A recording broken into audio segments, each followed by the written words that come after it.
បាទនេះគឺជាវីដេអូបង្ហាញពីសកម្មភាពបាទកម្ពុជាអ្នកលាក់ថ្នាំញៀនប៉ះកម្ពុជាប៉ូលីសឆែកឆេរថ្នាំញៀនបាទ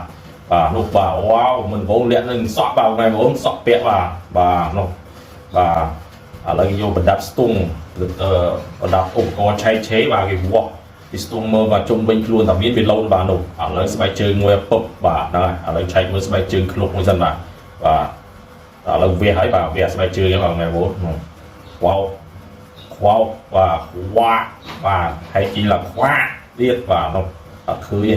បាទឥឡូវមើលពិនិត្យមើលកែងស្បែកជើងទៀតបាទនោះវាកែងទៀតបាទហ្នឹងហើយអូនៅកែងស្បែកជើងទៀតបាទថ្ងៃបងវ៉ាវពិតជាកម្ពុជានេះលាក់ថ្នាំញៀនមែនបាទថ្ងៃបង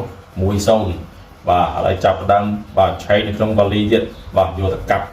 បាទកាប់បណ្ដាច់សោជីបាទរូតខ្វាបាទហ្នឹងហើយរូតខ្វាហើយបាទឥឡូវមើលឆែកស្អីខ្លះមានអូកាមេរ៉ាឥឡូវមើលក្នុងកាមេរ៉ាចំ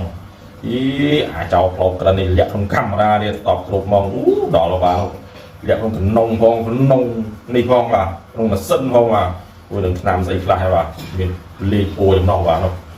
បាទកាមេរ៉ាមួយលាក់លំបានមកកដោបាទម៉ែបងស្អីខ្លះហ្នឹងបាទមើលស្ទីងឆ្នាំប៉ារ៉ាបាទមិនមែនទេបាទ